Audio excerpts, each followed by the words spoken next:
ఆదినాథ సమారంభాం శంకరాచార్య మధ్యమాం శ్రీ పరమానందనాథ పర్యంతాం వందే గురు పరంపరాం. శ్రీ గురుభ్యో నమ. శ్రీ మహాగణాధిపతయే నమ. శ్రీమాత్రే నమ. నిరాకారుడు నిర్గుణుడు అయిన ఆ పరబ్రహ్మము ఒక రూపం దాల్చితే అదే పరమేశ్వరి. సృష్టి ప్రారంభానికి ముందు రూపం లేని ఆ పరమేశ్వరుడు సృష్టి చేయాలి అనే సంకల్పంతో తనను తాను రెండుగా విభజించుకున్నాడు. వారే శివశక్తులు. ఈ శివశక్తుల సమాగమ ప్రదేశమే విశ్వానికి ప్రతీక అయిన శ్రీచక్రం. అసలు శక్తి లేకపోతే సాక్షాత్తు ఆ ఈశ్వరుడు కూడా కనీసం కదలటానికి కూడా సమర్థుడు కాదు అనేది మంత్రశాస్త్ర రహస్యం. పూజ్య గురువులు, ప్రముఖ శ్రీ విద్యోపాసకులు అయిన శ్రీ క్రోవి పార్థసారథి గారి ఆశీసులతో సౌందర్యలహరి, వామకేశ్వర తంత్రం, స్కాంద పురాణం మరియు గౌడపాదుల శుభగోదయ స్థుతి వంటి పరమ పవిత్ర గ్రంథాల ఆధారంగా సృష్టి స్థితి లయకారకురాలైన ఆ జగన్మాత వైభవాన్ని, శ్రీ విద్యలోని మంత్ర యంత్ర తంత్ర రహస్యాలను ఈరోజు ఈ వీడియోలో అత్యంత సరళంగా లోతుగా తెలుసుకుందాము. Welcome to Shri Vidyasarathi channel. Shankara భగవత్పాదులు సౌందర్యలహరి మొదటి శ్లోకములో ఆ పరమేశ్వరిని ఇలా స్తుతించారు. ప్రణంతుం స్తోతుం వా కథమకృత పుణ్య ప్రభవతి. అంటే సృష్టి స్థితి లయాలకు కారణమైన ఓ పరమేశ్వరి, నీకు నమస్కరించాలన్నా, నిన్ను స్తుతించాలన్నా, నీ గురించి వినాలన్నా పూర్వజన్మలో చేసుకున్న పుణ్యం ఉండాలి అని అర్థము. లలితా సహస్రనామాల్లో చెప్పిన శివశక్త్యైక్య రూపిణి ఆవిడ కూడా ఈమెయే. పరబ్రహ్మ నిరాకారుడు, నిర్గుణ స్వరూపుడు. ఆ పరబ్రహ్మమే గనుక ఒక రూపాన్ని పొందితే ఆ రూపమే పరమేశ్వరి. ఆకారము గుణములు లేని పరబ్రహ్మం యొక్క సాకార రూపమే జగన్మాత. సృష్టి ప్రారంభానికి ముందు రూపం లేని ఆ పరమేశ్వరుడు సృష్టిని చేయాలనే సంకల్పంతో తనను తాను రెండుగా విభజించుకున్నాడు. సృష్టి సంకల్పం కోసము ఒక్కడే అయిన పరమేశ్వరుడు శివుడు మరియు శక్తిగా రెండు రూపాలు దాల్చాడు. వారే శివాశివులు, పరమేశ్వరి పరమేశ్వరులు మరియు శివశక్తులు. ఆ శివశక్తుల సమాగమ ప్రదేశమే అంటే కలయికే శ్రీచక్రము. మనం మంత్రశాస్త్రంలోకి గనక తొంగి చూస్తే శివ అంటే 4, శక్తి అంటే 5. మంత్రశాస్త్రం ప్రకారము శివ సంఖ్య 4ను, శక్తి సంఖ్య 5ను సూచిస్తాయి. ఇలా వెరసి 9 చక్రాలతో అలరారేదే శ్రీచక్రము. అందుకే దీనిని నవయోన్యాత్మకము అంటారు. ఇందులో 4 శివచక్రాలు, 5 శక్తి చక్రాలు, మొత్తము 9 చక్రాలు ఉంటాయి. ఇదే ఈ చరాచర జగత్తుకు అంటే మొత్తము బ్రహ్మాండాలకు, సమస్త విశ్వమానవాళికి, మానవ శరీరానికి ఒక ప్రతీక. శక్తి తోడు లేకపోతే ఈశ్వరుడు కూడా ఏ సృష్టి కార్యాన్ని నిర్వర్తించలేడు. ఈ విషయాన్ని వామకేశ్వర తంత్రం ఇలా చెప్తోంది. పరోపి శక్తిరహిత శక్త్యాయుక్తో భవేద్యపి సృష్టిస్థితిలయాన్ కర్తుమశక్తః శక్త ఏవ హి. వామకేశ్వర తంత్రంలోని ఈ శ్లోకము శివశక్తుల అన్యోన్యతను, శక్తి యొక్క సర్వోన్నత పాత్రను స్పష్టం చేస్తోంది.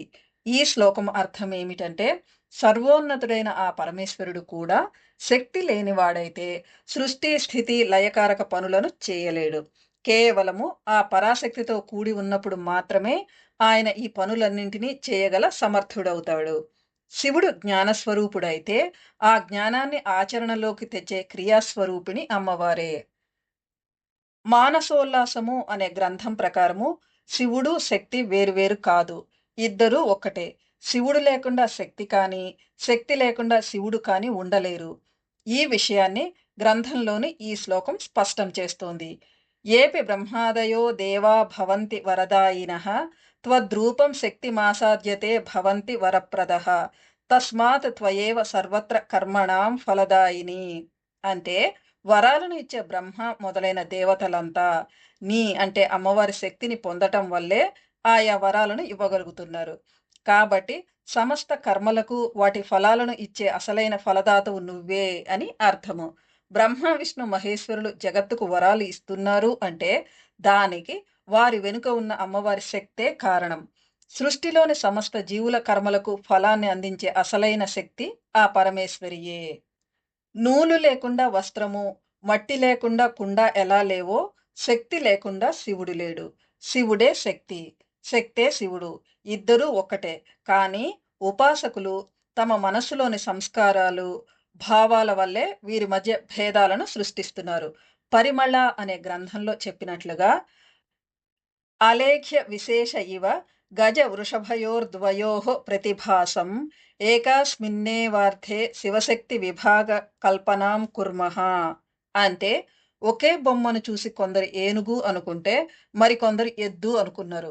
ఉన్నది ఒకే పరమాత్మ తత్వమైన భక్తులు తమ భావనల ప్రకారము వేరువేరు రూపాలుగా దర్శిస్తున్నారు. ఆ పరమేశ్వర తత్వం కూడా సరిగ్గా ఇలాంటిదే. మాతృకా హృదయము అనే గ్రంథం ప్రకారము మనం మాట్లాడే భాషలో కూడా శివశక్తుల ఐక్యతే ఉన్నది. ఆ గ్రంథంలోని ఈ శ్లోకము ఆ రహస్యాన్ని ఇలా వివరిస్తుంది. కకారాది క్షకారాంత వర్ణాస్తే శివరూపిణః అకారాది విసర్గాంతాః స్వరాః షోడశ శక్తయః. అంటే ఆ నుంచి అహ వరకు ఉండే 16 అచ్చులు శక్తి రూపాలు. కా నుంచి క్ష వరకు ఉండే హల్లులు శివరూపాలు. ప్రాణం పోసే అచ్చులు అంటే ఆ నుండి అహ వరకు పరాశక్తికి ప్రతీకలు. ఆధారమైన హల్లులు అంటే కా నుండి క్ష వరకు శివునికి ప్రతీకలు. అచ్చు తోడవనిదే హల్లు పలకనట్లే శక్తి కలవనిదే శివుడు అక్షర రూపం దాల్చలేడు. ఈ అచ్చులు, హల్లులు, శివశక్తులు రెండూ కలిస్తేనే కాని ఒక అక్షరం పూర్తి కాదు. అచ్చు తోడవనిదే హల్లు పలకనట్లే శక్తి కలవనిదే శివుడు అక్షర రూపం దాల్చలేడు. మంత్రశాస్త్రంలో మాతృక అంటే సమస్త విశ్వానికి మూలమైన అమ్మ అని అర్థము. ఆ నుండి క్ష వరకు గల అక్షరాల సముదాయాన్ని మాతృకలు అంటారు. లలితా పరమేశ్వరి ఈ అక్షరాల రూపములోనే మన వాక్కులో, బుద్ధిలో నివసిస్తుంది. అందుకే ఆమె మాతృకా వర్ణ రూపిణి. అచ్చులు స్వతంత్రమైనవి. వేరొక అక్షరంతో పని లేకుండా పలకగలిగేవి. ఉదాహరణకు ఆ అని విడిగా పలకగలం. ఇవి సృష్టికి ప్రాణం పోసే క్రియాశీలక శక్తికి ప్రతీకలు. హల్లులు స్వతంత్రంగా పలకలేవు.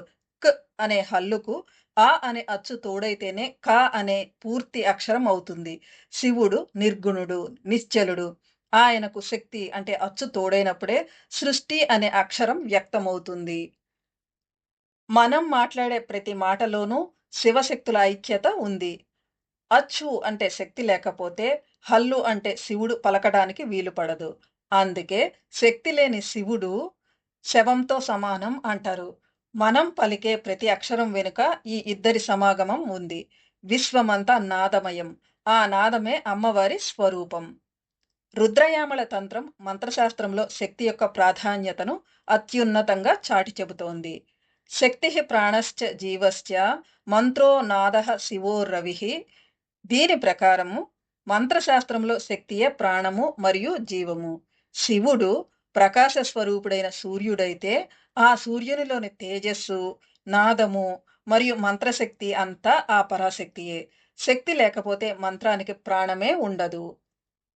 దీనికి బాలా త్రిపుర సుందరి మంత్రము, బాలా విద్య ఒక అద్భుతమైన ఉదాహరణ. వాగ్భవం ప్రథమం బీజం కామరాజం ద్వితీయకం తృతీయం శక్తికూటాఖ్యం నిగమత్రితయోద్ధృతం ఇత్థం కుమారీ విద్యయా బీజత్రయ ముదీరితం. ఈ శ్లోకం ప్రకారము 3 వేదాల సారంగా వెలువడిన బాలామంత్రంలో 3 ముఖ్యమైన బీజాలు ఉన్నాయి. మొదటిది ఐం, వాగ్భవ బీజము. ఇది జ్ఞానానికి, వాక్కుకు అధిపతి అయిన సరస్వతి స్వరూపము. రెండవది క్లీం, కామరాజ బీజము. ఇది ఐశ్వర్యానికి, సృష్టిలీలకు కారణమైన లక్ష్మీ స్వరూపము. మూడవది సౌహ్, శక్తి బీజము. ఇది ముక్తిని, సంపూర్ణ శక్తిని ప్రసాదించే పరాశక్తి, కాళి లేదా దుర్గా స్వరూపం. మొదటి 2 బీజాలు అంటే వాక్కు, ఐశ్వర్యం ఉన్నప్పటికీ మూడవదైన శక్తి బీజం అంటే సౌహ్ తోడైతేనే ఆ మంత్రానికి పరిపూర్ణత అంటే సంపూర్ణత్వము సిద్ధిస్తుంది. మంత్రంలో శక్తి బీజమే లేకపోతే ఆ మంత్రానికి ఫలాన్ని ఇచ్చే జీవశక్తి లోపిస్తుంది. ఈ విధంగా బాలా మంత్రంలోని 3 బీజాలు సృష్టి, స్థితి, లయకారకాలైన 3 అమ్మవార్లను సూచిస్తూ చివరికి శక్తి బీజంతో పరమశివునితో ఐక్యమవడాన్ని నిర్ధారిస్తున్నాయి. బాలా మంత్రంలోని ఈ శక్తి బీజం సౌహ్‌ను పరాబీజం అని కూడా అంటారు. స్కాంద పురాణం ప్రకారము శివ పంచాక్షరి మంత్రమైన ఓం నమ శివాయలోని అంతరార్థం చాలా గొప్పది. ఆ పురాణ శ్లోకం ఇలా చెబుతోంది: ప్రణవో బీజమాఖ్యాతం నమః శక్తి రుదీరిత ఋషి స్వాధ్యాయే దేవోస్య పంక్తిశ్చంద ఉదాహృతం. పార్వతీ వల్లభ సాక్షాత్ దేవతాత్ర సదాశివ. దీని ప్రకారం ఓంకారమే బీజము, నమః అనే పదమే శక్తి. ఈ మంత్రానికి ఋషి స్వాధ్యాయుడు, ఛందస్సు పంక్తి. దీనికి సాక్షాత్తు పార్వతీ వల్లభుడైన సదాశివుడే దేవత. శివ పంచాక్షరి మంత్రంలో నమః అనేది శక్తి స్వరూపం. ఈ శక్తి లేకపోతే ఆ మంత్రం పూర్తి కాదు మరియు ఫలించదు. శంకరాచార్యుల వారి పరమ గురువులైన గౌడపాదుల వారు తమ శుభగోదయ స్థుతిలోని ఈ మొదటి శ్లోకంలో అమ్మవారి దివ్య వైభవాన్ని, శ్రీవిద్య రహస్యాన్ని అత్యంత అద్భుతంగా ఆవిష్కరించారు. ఈ శ్లోకంలో ప్రతి పదం కూడా పరమేశ్వరి యొక్క సర్వోన్నత తత్వాన్ని తెలియజేస్తుంది. భవాని త్వం వందే భవమహిషి సత్సిత్ సుఖవపుః పరాకారాం దేవీమమృతలహరీ మైందవ కళాం మహాకాలాతీతాం కలితసరణీ కల్పితతనుం సుధా సింధోర్వంతర్వసతి మనిషం వాసరమయీం. ఓ భవాని, పరమశివుని పట్టమహిషివి, సత్యము జ్ఞానము ఆనందమే రూపంగా గలదానివి అయిన నీకు వందనము. నువ్వు వాక్కుకు అందని పరాశక్తివి, అమృత ప్రవాహానివి మరియు చంద్రుని చల్లని దివ్య కళవు. కాలాన్ని కూడా దాటిన మహాకాలాతీతురాలవు అయిన నువ్వు సమస్త సృష్టి మార్గాలనే నీ శరీరంగా మలుచుకున్నావు. అమృత సముద్రం మధ్యలో నివసిస్తూ రాత్రింబగళ్ళు అనే కాలస్వరూపమై నిరంతరం ప్రకాశించే ఓ జగన్మాత, నీకు నమస్కరిస్తున్నాను అని ఈ శ్లోకానికి అర్థము. ఈ శ్లోకములో గౌడపాదుల వారు అమ్మవారిని సచ్చిదానంద స్వరూపిణిగా మరియు కాలానికి సృష్టికి మూలమైన శ్రీచక్ర నివాసినిగా సూటిగా కీర్తించారు. దూర్వాస మహర్షి విరచించిన శ్రీ త్రిపురా మహిమన స్థుతిలోని మొదటి శ్లోకం దేవి యొక్క దివ్య తేజోమయ రూపాన్ని, వాంగ్మయ స్వరూపాన్ని సూటిగా ఆవిష్కరిస్తుంది. శ్రీమాత త్రిపురే పరాత్పరతరే దేవీ త్రిలోకీ మహాసౌందర్యార్ణవ మంథనోద్భవ సుధా ప్రాచుర్య వర్ణోజ్వలం ఉద్యద్భాను సహస్ర నూతన జపాపుష్ప ప్రభం తే వపుః స్వాంతే మే స్ఫురతు త్రిలోక నిలయం జ్యోతిర్మయం వాంగ్మయం. ఓ శ్రీమాత త్రిపుర సుందరి, పరాత్పరతరురాలవైన ఓ దేవి, నువ్వు మూడు లోకాలకు అధిపతివి.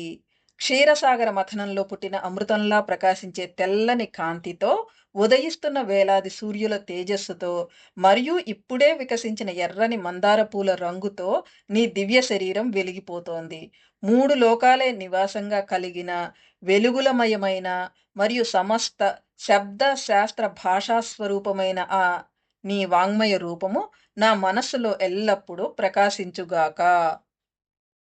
సౌందర్య లహరిలోని మొదటి శ్లోకంలో శివశక్తి అభేద తత్వాన్ని వివరిస్తూ సృష్టికి అమ్మవారి శక్తి మూలమని శంకర భగవత్పాదుల వారు స్థాపించారు. ఆ పరాశక్తి అనుగ్రహం లేనిదే శివుడు కూడా స్పందించలేడని, ముగ్గురు మూర్తులు కూడా ఆమెను ఆరాధిస్తారని ఈ శ్లోకం చెబుతోంది. శివశక్త్యా యుక్తో యది భవతి శక్తః ప్రభవితుం నచేదేవం దేవో న ఖలు కుశలః స్పందితుమపి అతస్త్వాం ఆరాధ్యాం హరిహర విరించాదిభిరపి ప్రణంతుం స్తోతుం వా కథమకృత పుణ్యః ప్రభవతి. పరమశివుడు ఆ పరాశక్తితో కూడి ఉన్నప్పుడు మాత్రమే సృష్టిని చేయటానికి సమర్థుడవుతాడు. ఒకవేళ శక్తి లేకపోతే సాక్షాత్తు ఆ దేవుడు కనీసము కదలటానికి కూడా శక్తి లేనివాడవుతాడు.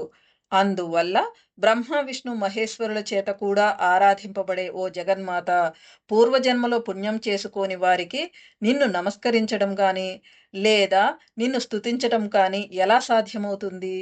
అది సాధ్యం కాదు అని ఈ శ్లోక భావము. ఈ శ్లోకంలో శంకరాచార్యుల వారు శక్తి లేనిదే శివుడు చెలించలేడు అని మరియు అమ్మవారిని పూజించే భాగ్యము పూర్వజన్మ సుకృతం వల్లే దక్కుతుందని సూటిగా స్పష్టం చేశారు. ఆ పరమేశ్వరి బ్రహ్మరూపంలో ఈ జగత్తును సృష్టిస్తోంది, విష్ణువు రూపంలో రక్షిస్తోంది, రుద్రుని రూపంలో సంహరిస్తోంది, ఈశ్వరుని రూపంలో తిరోధానము అంటే సంపూర్ణ నాశనము చేస్తుంది, సదాశివుని రూపంలో ఏమీ మిగలకుండా పూర్తిగా పరమాణువులతో సహా నాశనమైపోయిన జగత్తును మళ్ళీ సృష్టించడానికి అనుకూలంగా అనుగ్రహిస్తుంది. ఈ 5 రకాల పనులు చేస్తోంది కాబట్టే ఆవిడను లలితా సహస్రనామాలలో పంచకృత్య పరాయణ అని పిలుస్తారు.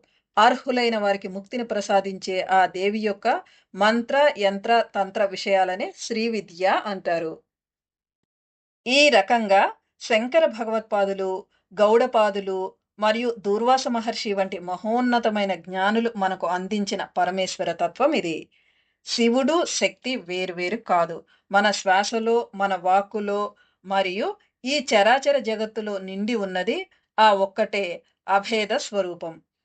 మా పూజ్య గురువులు శ్రీ క్రోవి పార్థసారథి గారి మార్గదర్శకత్వంలో శ్రీ విద్యలోని ఇటువంటి మరెన్నో ఆధ్యాత్మిక మరియు యోగ రహస్యాలను మనం ముందు ముందు కూడా తెలుసుకుందాం. ఆ జగన్మాత ఆశీస్సులు మనందరిపై ఎల్లప్పుడూ ఉండాలని కోరుకుంటూ స్వస్తి. శ్రీమాత్రే నమః.